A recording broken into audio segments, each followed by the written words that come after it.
I still remember the day I stopped believing in the surface world. The day everything I thought I knew about life, death, and the ocean floor shattered like thin ice under pressure.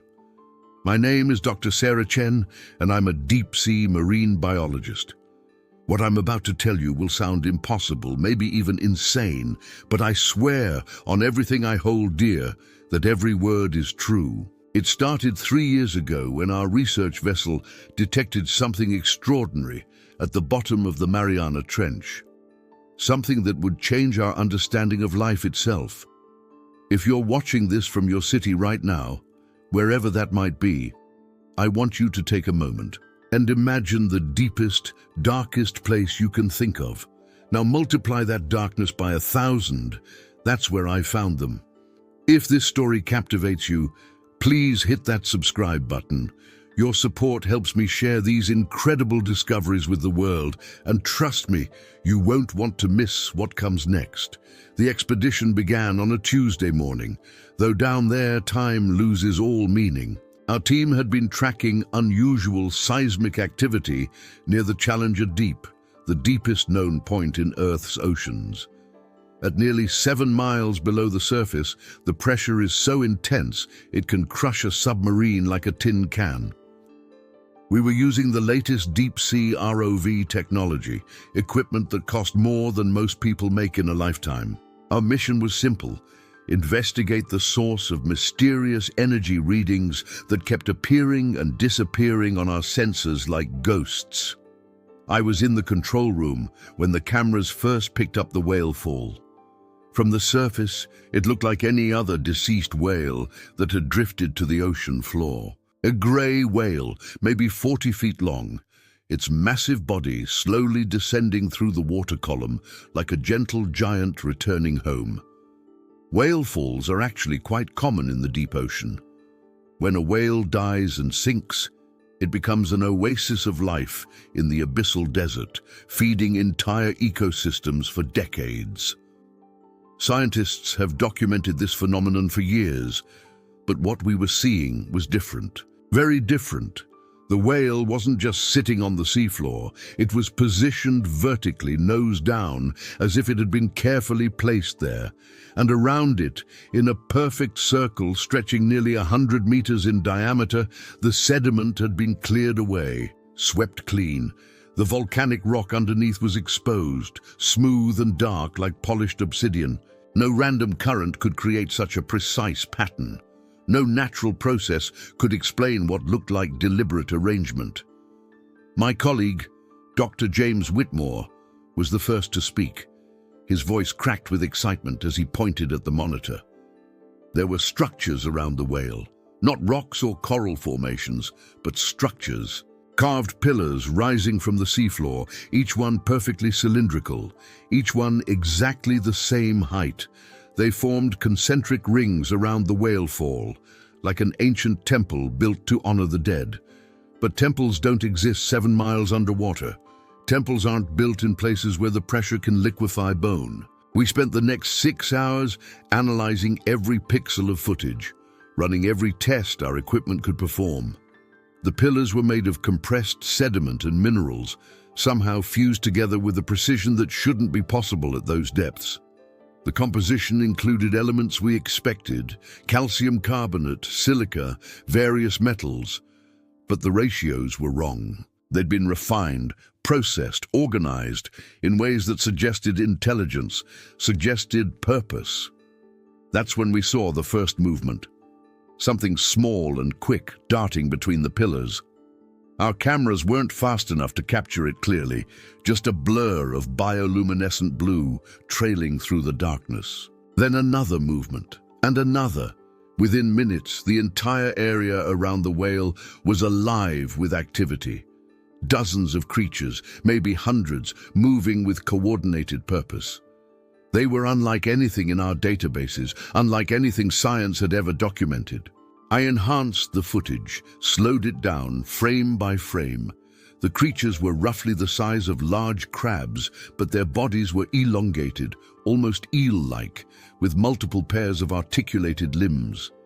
Their shells glowed with that ethereal blue light, pulsing in patterns that seemed deliberate. Communicative, they moved in formation, working together to strip flesh from the whale carcass with tools. Actual tools. Curved implements that looked like they'd been shaped from volcanic glass. Each one held in specialized appendages designed for manipulation. This was impossible. Tool use requires cognitive development, requires a level of intelligence we'd only seen in mammals, certain birds, and a few species of octopus. But these creatures were operating at a level of sophistication that surpassed anything we documented. They weren't just using tools, they were cooperating, organizing, building. They had created a civilization in the most hostile environment on Earth. We watched for 3 days straight, taking shifts, nobody wanting to miss a moment of what we were witnessing. The creatures worked tirelessly, harvesting the whale with surgical precision. But they weren't just feeding. They were processing the carcass, separating different types of tissue, storing them in what looked like organic containers made from some kind of secreted polymer. The blubber went to one location, the bones to another, the organs to a third. Everything was organized, categorized, preserved. On the 4th day, we detected the hum. It started as a low-frequency vibration that our sensors almost missed, just barely above the background noise of the ocean. But as we isolated and amplified it, we realized it was a pattern, a rhythm. The creatures were singing, not like whales sing, not the haunting calls that echo through the ocean. This was different. Complex harmonics layered over each other, creating what could only be described as music, mathematical music, with frequencies and intervals that followed rules we could measure but not fully understand. Dr. Whitmore ran the audio through every analysis program we had. The patterns repeated every 47 minutes with slight variations each cycle. It was language. It had to be. The creatures were communicating in real time, coordinating their activities through sound. But the implications of that discovery made my hands shake as I typed up my notes. Language requires abstract thinking. It requires a sense of past and future, of self and other. These creatures weren't just intelligent, they were conscious. We named them architects because that's what they were, not scavengers randomly feeding on a whale fall, but builders constructing something magnificent. Over the following weeks, we watched them expand their settlement. New pillars rose from the seafloor, each one built from compressed sediment mixed with organic material from the whale. They created walls, chambers, passageways, an entire complex radiating outward from the central carcass like a city growing from its heart. The architecture was beautiful in its efficiency. Every structure served multiple purposes. The pillars weren't just supports, they were also storage units and defensive positions.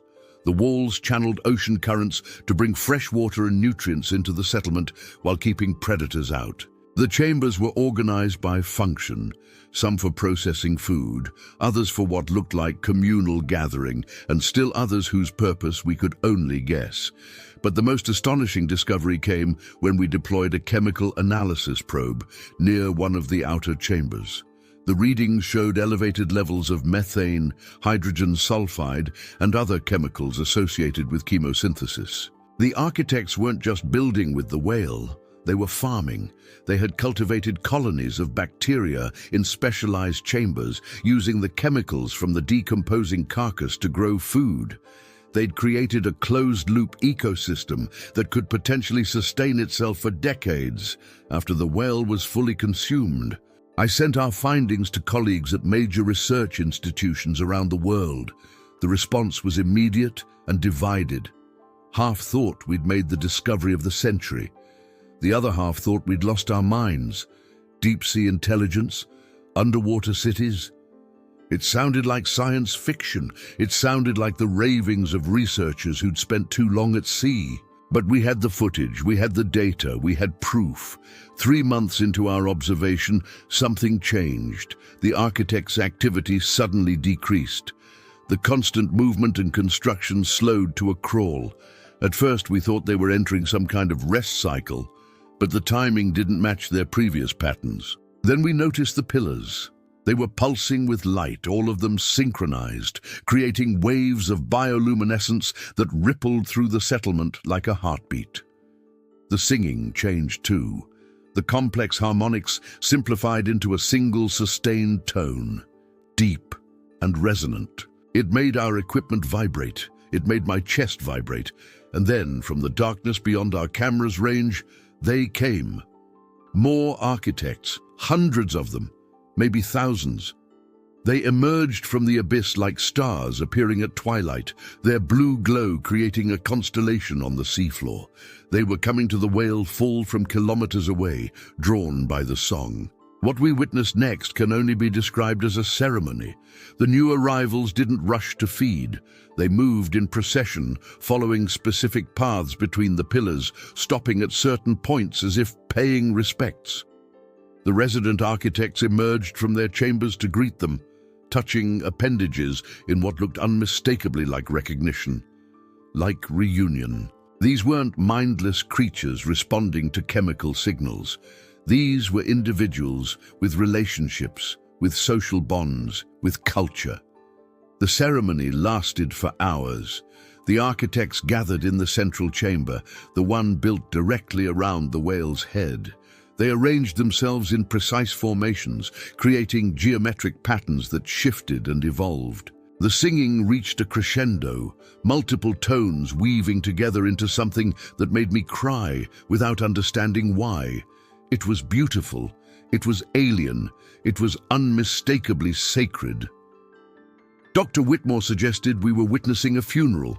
Not for the whale exactly, but something more complex. A celebration of the death that brings life, an acknowledgement of the cycle that sustains them. The whale's body would feed this community for perhaps a century, and they were honoring that sacrifice. They understood gratitude. They understood legacy. As the ceremony concluded, the visiting architects departed in organized groups, heading back into the abyss.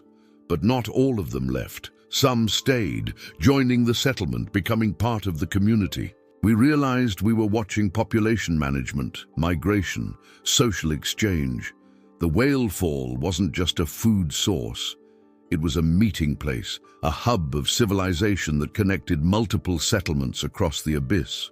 Over the next year, we documented everything we could. We mapped the settlement's growth, tracked individual architects by their unique bioluminescent patterns, recorded hundreds of hours of their songs. We discovered they had a calendar based on the decomposition rate of the whale, marking time by the percentage of carcass remaining. We found evidence of teaching, older architects showing younger ones how to use tools, how to build, how to sing. We documented conflict resolution, disputes over resources settled through ritualized displays rather than violence. But the most profound discovery came from analyzing the pillars themselves. The compressed sediment wasn't randomly mixed. It contained layers, stratification that recorded information. Like tree rings or ice cores, each layer represented a period of time. And within those layers, we found remnants of previous whale falls, fragments of bone, traces of organic material from different species. The architects weren't just using this whale. They'd been doing this for generations, for centuries. This wasn't a new civilization. It was an ancient one. We started finding older settlements. Using the architects' known travel patterns, we deployed additional ROVs to explore surrounding areas. 5 kilometers east, we found ruins, collapsed pillars, eroded structures, all the hallmarks of an abandoned settlement. The sediment layers there dated back over 300 years. 300 years of continuous civilization, 7 miles beneath the surface, in crushing darkness and impossible pressure. Humans have only been building cities for about 10,000 years. These creatures had been doing it in the harshest environment on Earth. The implications kept me awake at night. If intelligence could evolve here, in these conditions, What did that mean for the possibility of life elsewhere? What did it mean for our understanding of consciousness itself? We'd always assumed intelligence required certain conditions: sunlight, moderate temperatures, abundant resources. But the architects proved that wrong. They proved that life finds a way, that consciousness can emerge anywhere, that civilization can flourish even in hell. I started thinking about all the whale falls happening right now, all across the world's oceans. Thousands of them every year, each one potentially seeding a new settlement. A global network of deep-sea cities, connected by migrating populations, sustained by the deaths of giants. An entire civilization that humanity never knew existed, living their lives in peace while we fought our wars and built our towers in the light above. But our discovery raised ethical questions we weren't prepared to answer. Should we tell the world? Should we keep this secret? Deep-sea mining companies were already pushing to exploit the ocean floor for rare minerals. If they knew about the architects, would they care? Would they stop? Or would they destroy these settlements for profit, driving an intelligent species to extinction before we'd barely begun to understand them? I advocated for disclosure. The scientific community needed to know, the world needed to know, but Dr. Whitmore disagreed. He argued that revealing the architects would doom them, that humanity's track record with newly discovered species wasn't exactly encouraging. We'd driven countless animals to extinction, destroyed habitats, polluted ecosystems. Why would the architects be different? We compromised. We published our findings in peer-reviewed journals, submitted our footage to scientific databases, but we kept the exact coordinates classified. We shared enough to prove the discovery, but not enough to threaten it. The response was overwhelming. Researchers from every marine biology institution wanted to join our expeditions. Funding poured in from governments and private organizations.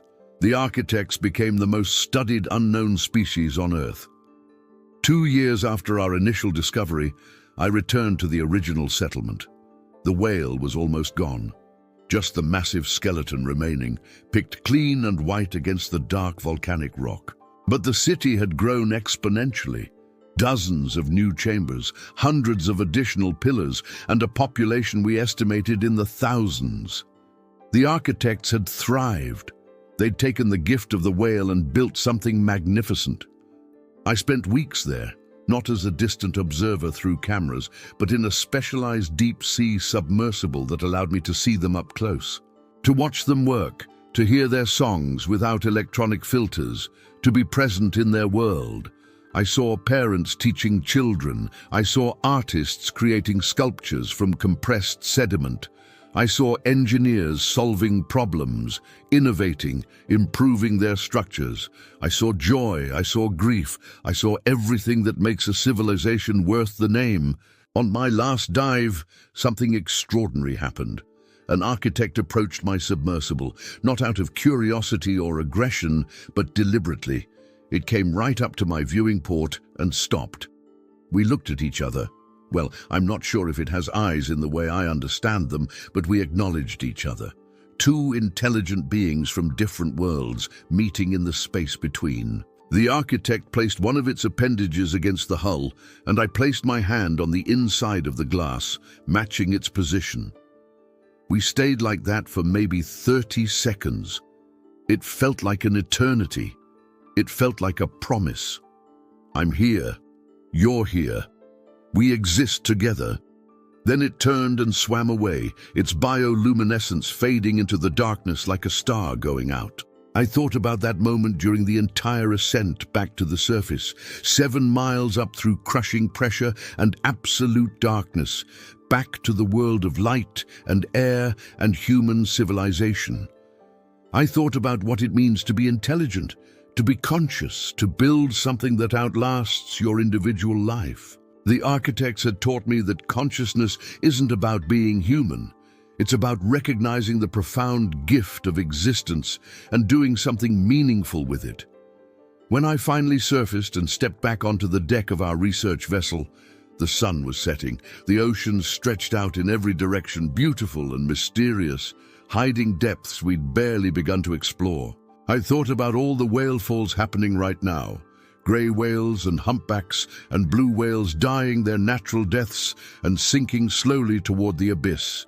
Each one a gift, each one the foundation of a new city, a new community, a new chapter in a civilization older than our own. The architects don't care about our politics, our economics, our endless human dramas. They're too busy living, building, singing their mathematical songs in the darkness. They've proven that life doesn't need light to flourish. That intelligence doesn't need our approval to exist. That civilization can emerge anywhere, even 7 miles beneath the surface, even in the crushing pressure of the deepest abyss. Since that expedition, I've dedicated my career to studying and protecting the architects. I've fought against deep-sea mining proposals, lobbied for expanded marine protection zones, and worked with international organizations to establish the first protected areas for deep-sea intelligence. It's an uphill battle. The ocean floor contains trillions of dollars worth of minerals, and there are powerful interests who'd rather exploit that wealth than preserve a species most people will never see. But I keep fighting because I remember that moment at my viewing port, that connection between two beings who should never have met. The architects didn't choose to be discovered. They didn't ask to become part of human awareness. They were perfectly content, living their lives in peaceful darkness, building their cities, raising their young, honoring their dead. The least we can do is ensure they can continue doing exactly that. The research continues. Every expedition reveals new details about architect society. We've discovered evidence of art, of music, that serves no practical purpose beyond beauty. We've found what appear to be monuments, structures built not for function, but for memory. We've documented complex social hierarchies, leadership structures, and what might be the earliest stages of written language, symbols carved into pillars that repeat across different settlements. Some of my colleagues believe the architects are more intelligent than we initially thought. Not just tool users or problem solvers, but philosophers. Thinkers contemplating the same questions that have haunted humanity for millennia. What is life? What is death? What is our purpose in the vast darkness? Except they've been asking these questions longer than we have, in an environment that makes our harshest deserts look like paradise. I often wonder what the architects think of us, if they think of us at all. Do they know we exist? Have they developed theories about the world above the water? Do they tell stories about the giants whose bodies fall from the sky to feed them? Are we their gods? Or are we simply irrelevant to their concerns? I'd like to think they're aware of us, that they're watching us with the same curiosity and wonder we feel toward them. The whale fall I first observed is almost completely gone now. Just scattered bones remain, slowly being buried by sediment drift. But the city endures. The architects have transitioned to farming their bacterial colonies full-time, using the chemical-rich environment of hydrothermal vents to sustain their population. They've proven they can survive without the whale, that their civilization isn't dependent on the death of giants. They've achieved sustainability. That's the real miracle here. Not just that intelligence evolved in the abyss, but that it evolved with wisdom built in. The architects take only what they need. They waste nothing. They honor every death that feeds their life. They've created a circular economy that could theoretically last forever, as long as the volcanic activity continues to provide heat and chemicals. They've solved problems that humanity is still struggling with, and they did it 7 miles underwater in total darkness. I think about that whenever I feel despair about the state of our world, about climate change and pollution and the 6th mass extinction we're causing. If the architects can build a sustainable civilization in the most hostile environment on Earth, surely we can do the same in our relatively comfortable world above the waves. We just need to learn the lessons they're teaching. Take only what you need, waste nothing. Honor the cycles that sustain you, build something that will outlast you. Every year, I return to visit them, to document their progress, to add to our growing understanding of their culture and biology, but also just to be present, to witness, to remember that intelligence isn't exclusive to humanity, that consciousness takes countless forms, that we're not alone even on our own planet. The architects are our cousins, separated not by evolution but by environment. They're proof that the universe is more creative, more generous, more full of possibility than we ever imagined. The latest expeditions have revealed something that suggests the architect's civilization might be even older than we thought. While excavating near one of the ancient settlements, we found evidence of whale falls dating back over 1,000 years. The layers of compressed sediment, the fragments of bone, the chemical signatures, all pointed to continuous occupation spanning centuries. This isn't just a civilization, it's a legacy. I've started thinking about what will happen when I'm gone. Who will continue this work? Who will fight to protect these magnificent beings from the inevitable human expansion into the deep ocean? I've trained dozens of graduate students, published hundreds of papers, but it never feels like enough. The architects deserve more than just documentation. They deserve recognition. They deserve rights. They deserve to be acknowledged as our equals in the grand experiment of consciousness. There's a movement growing in the scientific community to establish legal protections for intelligent non-human species, to create international laws that recognize certain animals not as property, but as persons deserving of consideration and care. The architects are at the forefront of that discussion. If we can prove conclusively that they possess language, culture, and self-awareness, they might become the first non-human species granted legal personhood. It would change everything. But that legal recognition comes with risks. If the architects are legally persons, they could be exploited in new ways. Corporations could try to establish trade relationships, to extract knowledge or resources in exchange for technology. Well-meaning but misguided groups could try to uplift them, to teach them about the surface world, to integrate them into human society. The architects don't need any of that. They need to be left alone to live their lives as they have for centuries. I sometimes have nightmares about the future, about deep-sea mining operations accidentally destroying architect settlements, about pollution from the surface world poisoning their carefully maintained ecosystems, about climate change altering ocean chemistry in ways that make their bacterial farming impossible, about humanity doing what humanity does best, destroying something beautiful because we can, because it's profitable, because we're too short-sighted to see beyond the immediate moment. But I also have dreams of a future where humanity learns to coexist with the architects, where we share knowledge across the impossible barrier between our worlds, where their songs are broadcast to the surface and translated so everyone can hear the mathematical poetry of the abyss, where children grow up knowing that intelligence isn't uniquely human, that consciousness emerges in countless forms, that we're part of a larger community of thinking beings. The whale fall that started all of this, that first grey whale I saw 3 years ago, is gone, completely consumed, recycled, transformed into a thriving city that will persist for another century at least. Every molecule of that whale serves a purpose now. Nothing was wasted. Everything has meaning. That's the architect's greatest lesson. Death isn't an ending. It's a transformation, a gift that keeps giving, a foundation upon which life can flourish. I think about my own death sometimes, about what I'll leave behind, about whether my work will matter in 100 years, in 1,000. The architects have shown me that legacy isn't about being remembered. It's about contributing to something larger than yourself.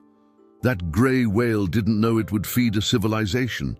It just lived its life and died its death, and meaning emerged from that simple cycle.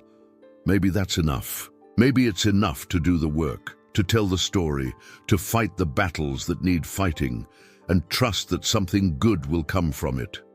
Maybe it's enough to have witnessed the architects, to have seen their cities, to have heard their songs, and to share that wonder with whoever will listen. Maybe that's the real purpose of consciousness, to bear witness, to acknowledge, to say to the universe, I see you, you are real, you matter.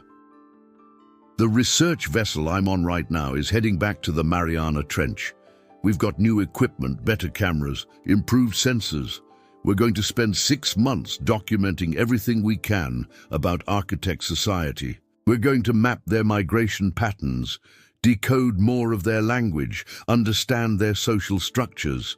We're going to do the work that needs doing, not for recognition or profit, but because it's right, because they deserve to be known, because their story deserves to be told. As I write this, standing on the deck, watching the sun set over the Pacific, I'm filled with something I can only describe as hope. Hope that humanity will choose wisely. Hope that we'll protect rather than exploit. Hope that future generations will look back at this moment as the beginning of something beautiful. The moment we realized we weren't alone. The moment we chose to be good neighbors rather than conquerors. The architects are singing right now. 7 miles below me, in crushing darkness and impossible pressure, they're building their cities, raising their young, honoring the deaths that give them life. They're living proof that intelligence can flourish anywhere, that civilization can emerge from the most unlikely circumstances, that consciousness is the universe's way of knowing itself. And somewhere out there, another whale is dying. Another gentle giant is beginning its slow descent toward the abyss. In a few weeks or months, it will reach the seafloor, and the architects will gather. They'll sing their mathematical songs. They'll perform their sacred ceremonies. They'll honor the gift and begin the patient work of building something that will last a century. The cycle continues. Life feeds life. Death becomes transformation. And in the darkness of the deep ocean, a civilization endures. That's what I'll remember when I'm gone. Not the accolades or the publications or the battles won and lost. I'll remember the moment I placed my hand against the glass and an alien intelligence acknowledged me. I'll remember the songs echoing through the abyss. I'll remember the cities rising from the darkness, built molecule by molecule, generation after generation, sustained by the death of giants. And the patience of beings who understand that good things take time. The architects have been building their civilization for centuries. They'll be building it for centuries more. Long after I'm gone, long after everyone reading this is gone, they'll continue their patient work in the darkness, taking only what they need, wasting nothing, honoring every death that feeds their life, building something beautiful in the most hostile place on earth. That's the legacy of the whale fall. Not just the feeding of a community, but the creation of something that transcends individual life. A civilization born from death, sustained by sacrifice, proving that intelligence and consciousness can emerge anywhere, even in the crushing darkness of the abyss. Even 7 miles beneath the surface, even where we thought nothing could survive, let alone thrive. I believe the architects are trying to teach us something. Not through words or deliberate instruction, but through example, through the simple act of being who they are, of living their lives with patience and wisdom and respect for the cycles that sustain them. They're showing us what's possible when intelligence evolves in harmony with environment rather than in opposition to it. They're showing us a better way. And maybe that's why I keep coming back here, why I keep making these dives into the abyss. Keep fighting these battles for protection and recognition. Because I believe humanity needs the architects as much as they need our protection. We need their example. We need their wisdom. We need the reminder that we're not the only ones thinking and dreaming and building and hoping. We need to know that consciousness is bigger than us, more diverse than us, more resilient than us. The sun has set now. The ocean is dark except for the lights of our ship, but 7 miles below, the architects are glowing.